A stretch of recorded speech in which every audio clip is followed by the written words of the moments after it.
نحمدہ و نصلی علی رسولہ الکریم اما بعد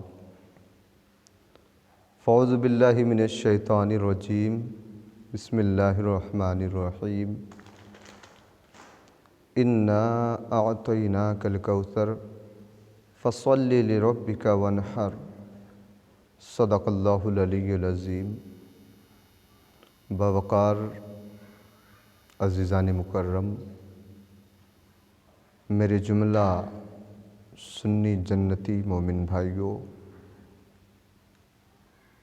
آئیے ہم اور آپ انتہائی ادب و احترام کے ساتھ اپنے اور ساری کائنات کے مرکز عقیدت آقائے رحمت جناب احمد مجتبیٰ محمد مصطفیٰ روحی فدا صلی اللہ تعالیٰ علیہ وسلم کی بارگاہ بے کس پناہ میں ہدیہ درود پاک پیش فرما لیں۔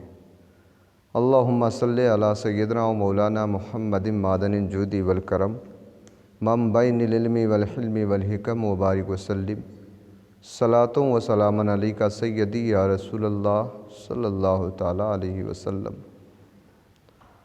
حضرات، یہ ماہ مبارک جو اسلامی مہینوں کا آخری مہینہ ہے، جس مہینے کی تاریخ شروع ہوتے ہی انسان کے ذہن و قلوب، انسان کی سوچ و فکر قربانی کی یادوں میں گم ہو جاتی ہے کہ ایک باپ نے اپنے بیٹے کی قربانی کس طریقے سے رب کی بارگاہ میں پیش کیا تھا۔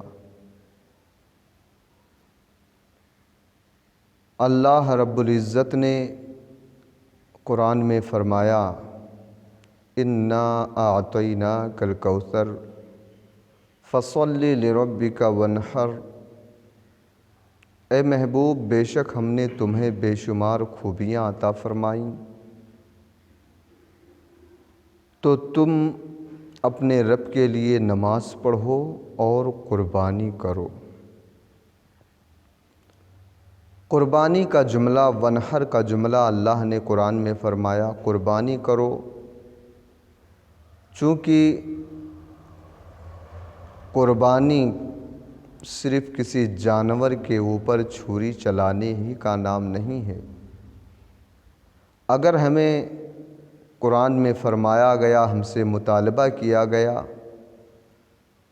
کہ ہم نے بے شمار خوبیاں عطا فرمائی ہیں، تو سب سے پہلے ہمیں اور آپ کو یہ سوچنا ہے کہ کیا اللہ نے ہمیں خوبیوں سے، نعمتوں سے نوازا ہے یا نہیں۔ اگر اللہ نے ہمیں اور آپ کو اپنی نعمتوں سے نوازا تو ہم پر ضروری ہے کہ ہم اس کی بارگاہ میں نماز بھی پڑھیں اور ہم اس کے لیے، اس کے رضا حاصل کرنے کے لیے قربانیاں بھی پیش کریں۔ سوچنا یہ ہے کہ اللہ نے ہمیں نعمت دی ہے یا نہیں دی ہے۔ اب یہ مت سوچے انسان، اللہ کے بندو، یہ مت سوچو کہ اللہ نے تمہیں دولت نہیں دیا، اللہ نے تمہیں کروڑ پتی لاکھ پتی نہیں بنایا تو تم قربانی نہ کرو۔ ذرا سوچو کہ اللہ نے تمہارے اس جسم کو ہی صحیح سلامت رکھ دیا، تمہارے لیے بے شمار نعمتیں، بے شمار خوبیاں تمہیں عطا کر دی۔ آنکھ جیسی نعمت، کان جیسی خوبی اور جسم کے دیگر اعضاء جیسی نعمتیں اللہ نے ہمیں نوازا، ہمیں عطا فرمایا ہے، تو اب ہمیں ضروری ہے کہ ہم اس کے لیے نماز بھی پڑھیں اور اس کے لیے قربانی بھی پیش کریں۔ مگر قربانی کا ایک بہت ہی بہترین طریقہ اس دور کے لوگوں نے اپنا لیا ہے، اور جو سب سے خراب طریقہ ہے۔ ریاکاری آج کی قربانی میں اکثر لوگ دکھاوا کیا کرتے ہیں، ریاکاری کرتے ہیں۔ 10,000 15,000 20,000 لاکھوں روپے کا ایک جانور لے کر آتے ہیں اور پھر اسے اپنے موبائل کے ذریعے سے پوری دنیا میں پہنچا دیتے ہیں کہ فلاں صاحب نے لاکھوں روپے کا ایک جانور خریدا ہے، مگر ذرا انہیں سوچنا چاہیے کہ لاکھوں روپے کا لایا ہوا خریدا ہوا جانور آپ نے قربانی کے لیے تو پیش کر دیا، جب باری آتی ہے، قربانی کا دن آتا ہے، 10، 11 یا 12 کہہ لو، ذی الحجہ کی تاریخ جب آتی ہے اور آپ جب اپنے امام کو یا اپنے مؤذن کو دعائے قربانی پڑھنے کے لیے طلب کرتے ہو تو وہ بیچارہ جاتا ہے اور ایسے ہی قربانی کر کے واپس چلا آتا ہے۔ لاکھوں روپیہ کے لیے آپ نے تو جانور خرید لیا تھا، مگر آپ نے کو دعا پڑھنے والے امام کو، کسی حافظ قرآن کو، عالم قرآن کو 100 روپیہ 500 روپیہ تک نہ دے سکے۔ کاش اگر آپ کسی عالم دین کو، حافظ قرآن کو 1500 150 روپیہ دیا ہوتا، نذرانے کے طور پر اسے ہدیہ میں پیش کیا ہوتا، اور اگر اس کا دل خوش ہوا ہوتا، خوش ہو گیا ہوتا، تو تمہیں معلوم ہے دل کی خوشی کا نام، دل کی خوشی رب کی خوشی ہے۔ دل کی خوشی رب کی خوشی ہے، چونکہ دل کی بنیاد رب قدیر نے رکھا ہے۔ کعبے کی بنیاد ابراہیم و اسماعیل نے رکھا تھا۔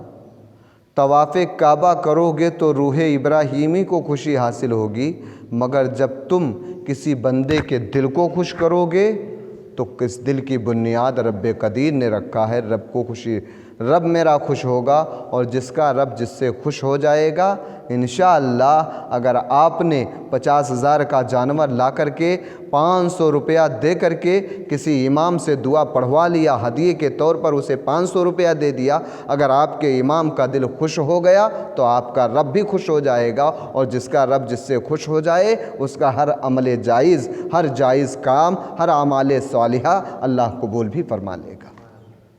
اس لیے دوستو ضروری ہے کہ اگر اللہ نے آپ کو نعمتوں سے نوازا ہے تو آپ قربانی بھی کرو، آپ نماز بھی پڑھو، یہی ایک شکریہ کا طریقہ ہے۔ آج لیکن ایسا ہو گیا ہے، لوگ شکریہ کس طرح ادا کرتے ہیں؟ مولا تو نے مجھے دے دیا، تیرا شکر ہے۔ یہ طریقہ نہیں ہے۔ اللہ نے فرمایا انا اعطیناک الکوثر، اگر ہم نے تمہیں بے شمار نعمتیں عطا کی ہیں تو شکریہ کا طریقہ ہے فصلی لربک وانحر، تم اپنے رب کی بارگاہ میں نماز پڑھو، اپنے رب کے لیے نماز پڑھو، اور اپنے رب ہی کی رضا کے لیے، رضا حاصل کرنے کے لیے قربانی بھی کرو۔ یہ شکریہ کا طریقہ ہے۔ اگر ہم نے شکریہ کا طریقہ اس طرح اپنا لیا تو آگے اللہ فرماتا ہے، قرآن کی ایک آیت ہے کہ اگر تم نے شکریہ ادا کیا، لئن شکرتم لازیدنکم ولئن کفرتم ان عذابی لشدید، اگر تم نے میرا شکریہ ادا کر لیا تو اے میرے بندو میں اس کا دگنا کر دوں گا۔ آج اگر آپ نے شکریہ سمجھ کر کے رب کا شکر ادا کرنے کے لیے قربانی کیا ہے، ریاکاری کے لیے نہیں، اگر ہمیں رب کا شکر ادا کرنے کے لیے ہم نے قربانی کیا ہوتا تو 50,000 کا جانور ہم فیس بک پر نہ ڈالے ہوتے، 50,000 کا جانور ہم یوٹیوب پر نہ ڈالے ہوتے، 50,000 کا جانور ہم میڈیا کے ذریعے، موبائل کے ذریعے دنیا کے گوشے گوشے میں نہ پہنچائے ہوتے۔ اگر ہم نے شکریہ ہمیں ادا کرنا تھا تو ہم چوری چپکے سے بھی اللہ کا شکریہ ادا کر لیتے، اور اگر جب ہم رب کا شکریہ ادا کرتے، آج ہم نے ایک جانور کیا ہے، اللہ اس کا دگنا فرما دیتا، اور کل آنے والے سال ہم اسی ایک کے بجائے 2 قربانیاں پیش کرتے۔ معلوم ہے ہمیں میرے نبی خود ایک قربانی کبھی نہیں کرتے تھے۔ ایک قربانی اگر میرے نبی اپنے نام سے کرتے تھے تو ایک قربانی ایسی ہوتی تھی جو اپنی امت کے نام سے کیا کرتے تھے۔ اپنی امت کے لیے قربانیاں کیا ہے میرے نبی نے، آج اللہ نے انہیں عطا فرمایا، بے شمار نعمتیں اللہ نے اپنے محبوب کو دی ہیں۔ یہی وجہ ہے کہ اللہ کا محبوب نماز بھی پڑھتا رہا اور قربانیاں بھی کرتا رہا۔ ہم نے کیا کیا ہے؟ کیا اللہ نے ہمیں نعمتیں نہیں دی ہیں؟